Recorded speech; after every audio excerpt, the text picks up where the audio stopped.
સાબરકાંઠામાં રાજ્યપાલની ખેતી અને પશુપાલન સાથે મુલાકાત. વડાલીના કેસરગંજ ગામે પશુપાલન અને પ્રાકૃતિક ખેતીનો સંદેશ. રાજ્યપાલ આચાર્ય દેવવ્રતજી હાલ સાબરકાંઠાના પ્રવાસે છે. આ દરમિયાન તેમણે વડાલીના કેસરગંજ ગામે ગ્રામીણ જીવન અને ખેતીની સંસ્કૃતિને નજીકથી નિહાળી હતી.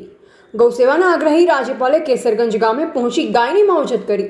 તેમણે પોતાના હાથે ગાયનું દૂધ દોહી પશુપાલન પ્રત્યેના પોતાના વહાલ અને લાગણીને વ્યક્ત કરી હતી. ગૌમાતાની સેવા એ જ સંસ્કૃતિનો મુખ્ય આધાર હોવાનો સંદેશ તેમણે અહીંથી આપ્યો. માત્ર પશુપાલન જ નહીં પરંતુ ખેતી પ્રત્યે પણ ખેડૂતોને પ્રોત્સાહિત કરતા રાજ્યપાલે ખેતરમાં પહોંચી પોતે હળ ચલાવ્યું. તેમણે ખેડૂતોને ઝેરમુક્ત પ્રાકૃતિક ખેતી કરવા માટે પ્રેરણા આપી અને રાસાયણિક ખેતી છોડી જમીનની ફળદ્રુપતા વધારવા પર ભાર મૂક્યો હતો.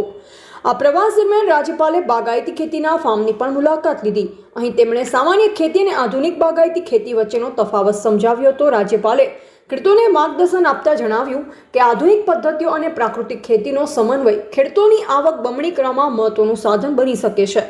રાજ્યપાલના સક્રિય અભિગમે વડાલી પંથકના ખેડૂતોમાં નવો ઉત્સાહ ભર્યો છે અને પ્રાકૃતિક ખેતી તરફ વળવા માટે તેમને પ્રોત્સાહિત કર્યો છે.